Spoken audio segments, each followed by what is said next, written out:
God, I really, really want to know what the time is.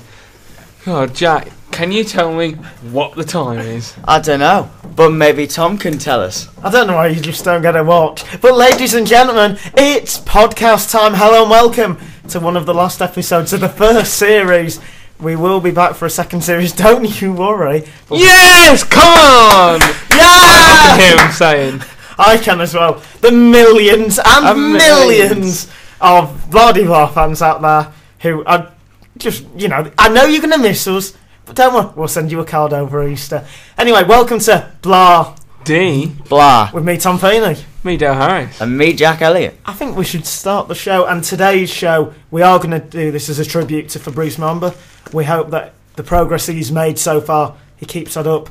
God bless you, Fabrice. Yeah, he's made, considering where he was Saturday night, he's made a great progress so far, and hopefully it continues, and I just want to say good luck to him. Yeah, absolutely. Good luck for Brees. Just wish you all the best. Fantastic progress that he's made. I mean, I thought he was dead, to be honest, when he'd, collapsed. And Right, okay, well, it is now time for News of the Week, and my news story is regarding Fabrice Muamba.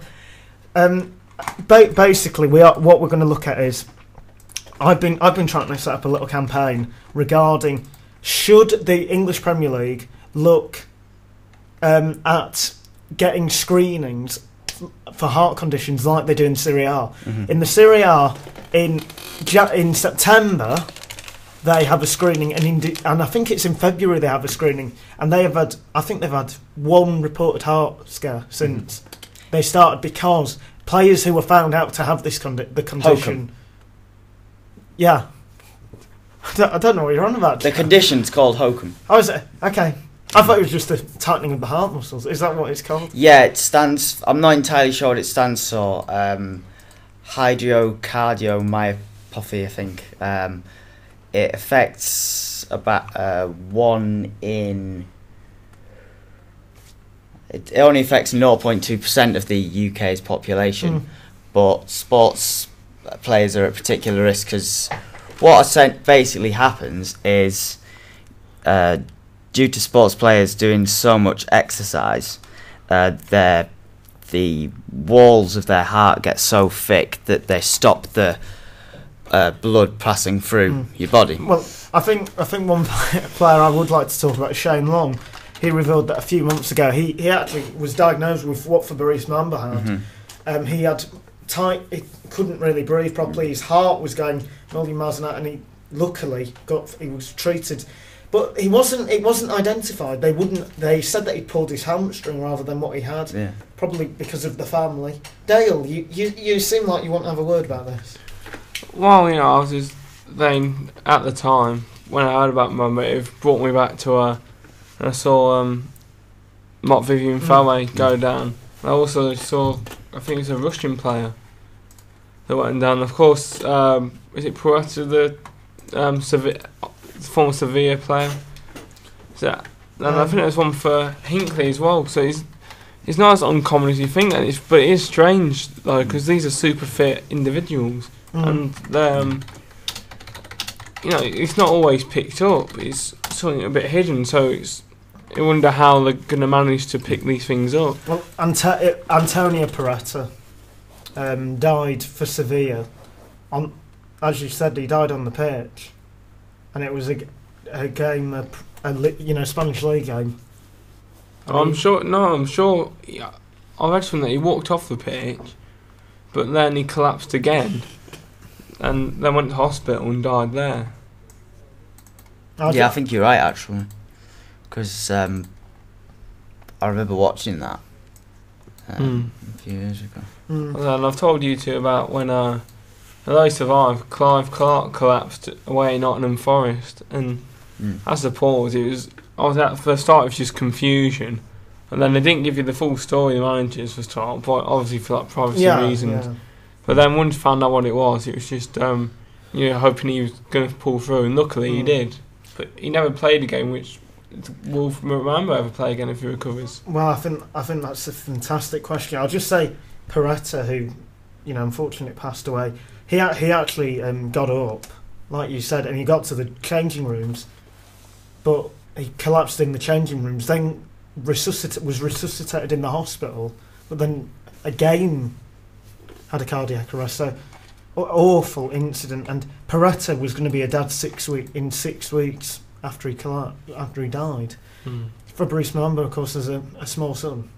So, and the words that came out of Muamba's mouth, according to reports, were, "Where's Josh? Where's my son?" The first thing he said, and apparently today it's been reported, the next thing he said was, "Why was the game stopped?" Yeah.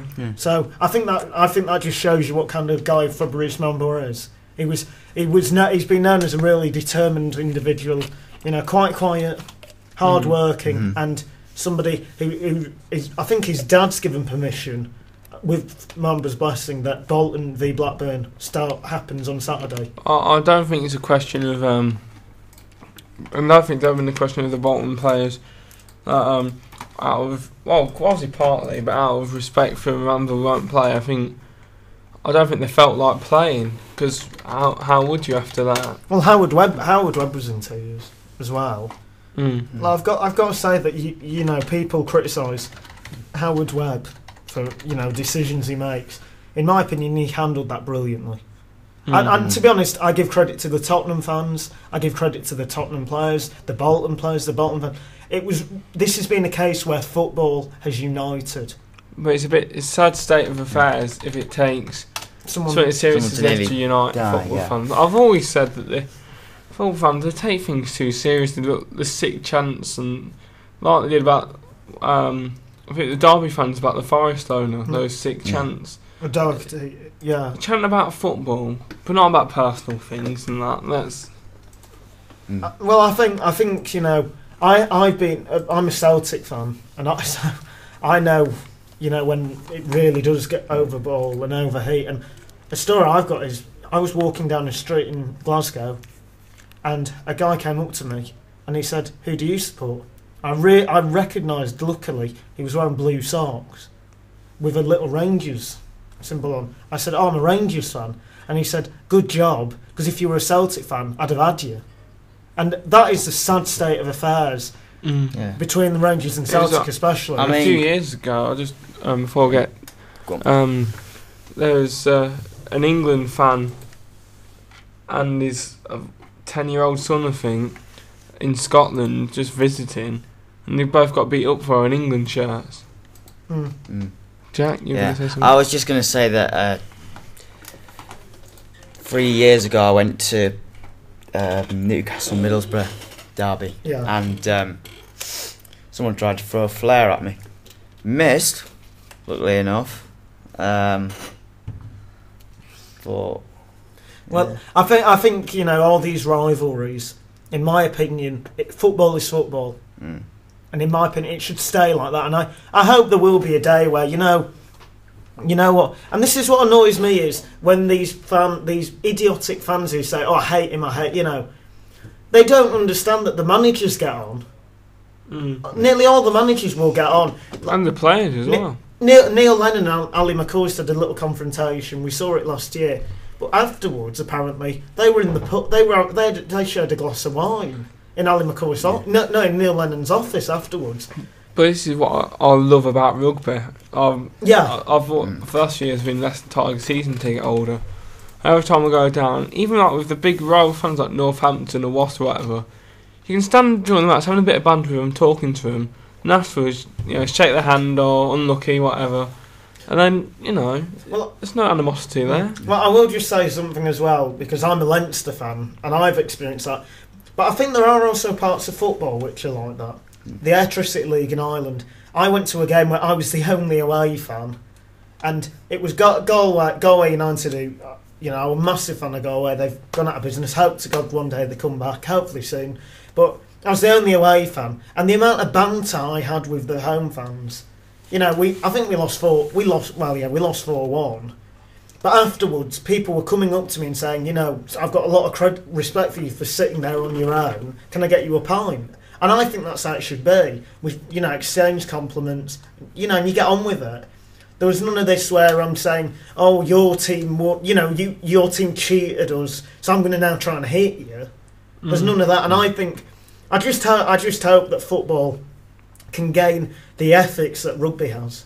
Yeah. Right. Well, if you didn't know, it is news of the week, and I think our next story is going to be with young Dale Harris. Thank you very much.